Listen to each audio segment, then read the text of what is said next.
we have to watch this very carefully because mistakes happen. And, on both sides, we have leaders that can't afford to be seen to be weak.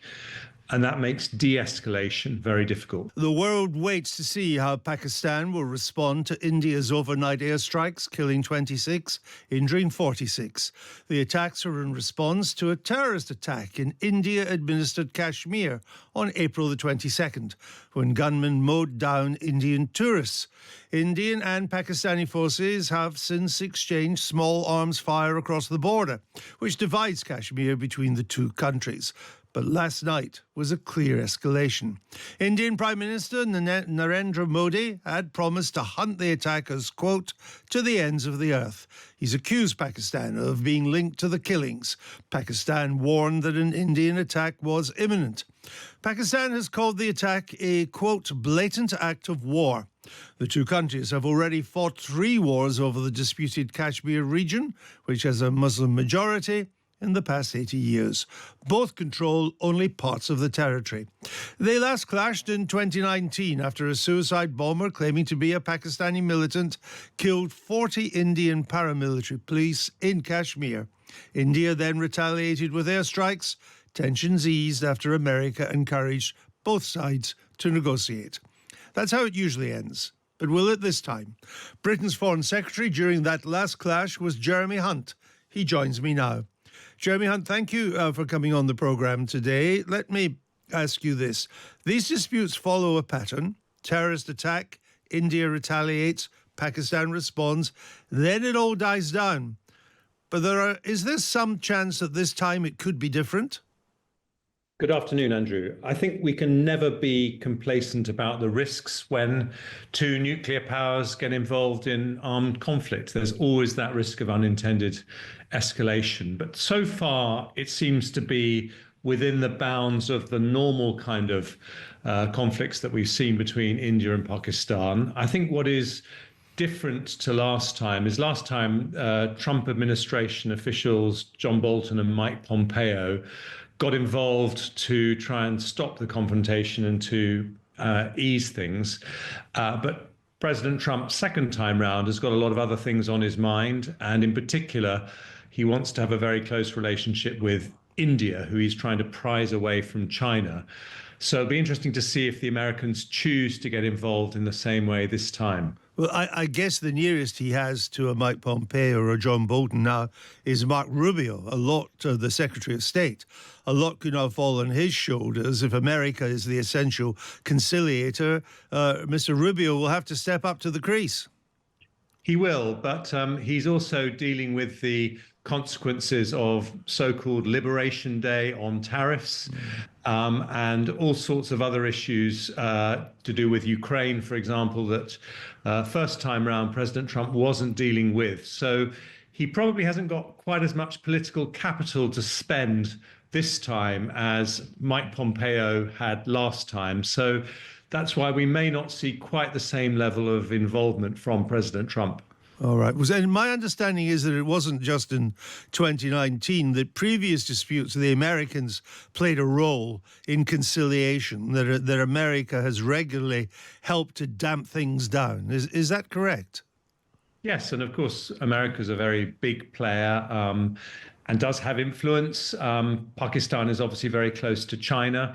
But again, relations between China and the United States are at rock bottom. And so I think we just have to watch it very carefully. So far, it looks within the bounds of the kind of conflicts that tragically we've had in the past. But we have to watch this very carefully because mistakes happen. And, on both sides, we have leaders that can't afford to be seen to be weak. And that makes de-escalation very difficult. Well, speaking of Mr. Trump, and he seems to work his way into almost every political conversation these days, we're on the 80th anniversary of VE Day. Are we witnessing, do you fear, the unraveling of the Atlantic alliance that has kept us safe for 8 decades, almost since the fall of Berlin?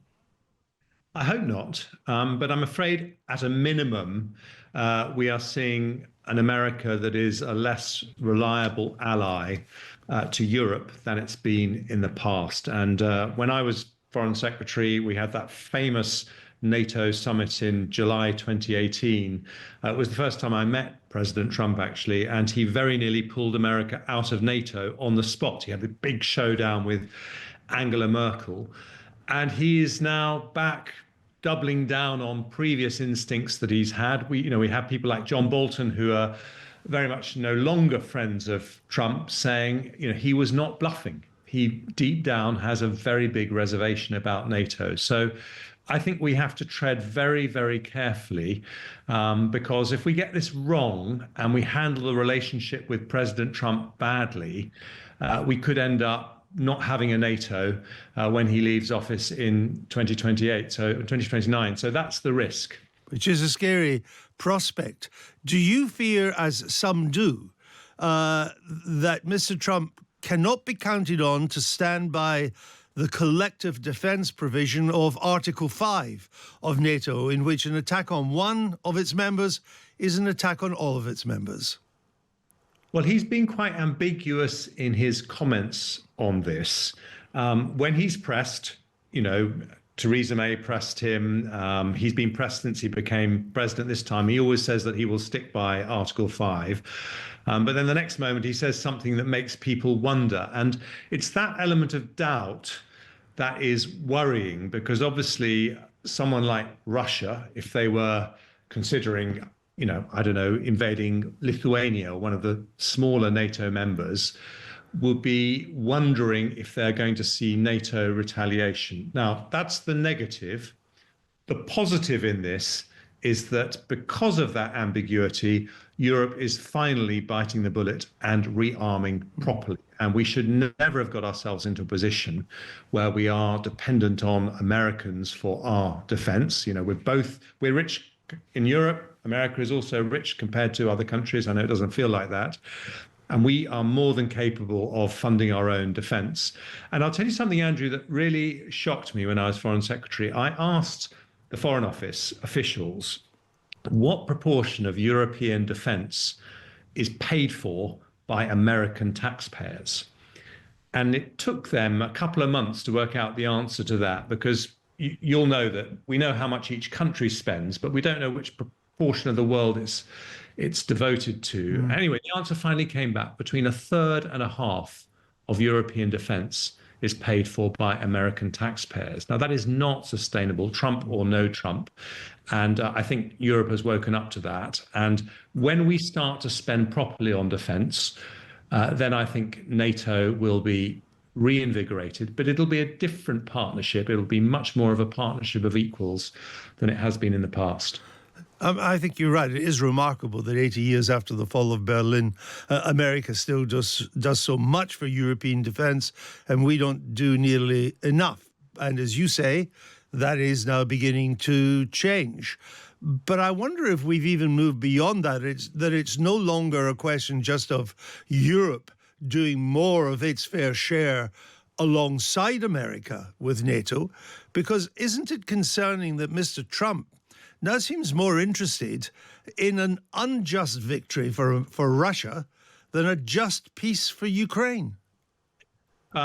I don't agree at all, as I'm sure you don't, with the comments that President Trump has made about Ukraine. And I think that the risk you have with Ukraine is that if Putin ends up with something that looks like a win, then that could tempt China to do something similar with Taiwan. And that would be a global catastrophe of an order many times greater than what we're seeing in Ukraine. But it doesn't look like it's going to end up that way, because 6 months ago, if you had said to me that Trump is going to win, he's going to sound like he supports Russia, he's going to withdraw American support for Ukraine, I think we'd have both said Ukraine is finished. What we're actually seeing is a Ukraine that's prepared to fight on. It's an incredible miracle of human resilience and human commitment to freedom. And I think that Ukraine will not just fight on if it comes down to it, but actually they'll fight on and win, because people fight unbelievably hard when they're fighting for their own freedom and their own existence. And Ukrainians view this as their war of independence, and they will fight to the bitter end. And I think in the end, Europe will support Ukraine because we agree with them. And for that reason, Putin is not going to end up with the win that he craves.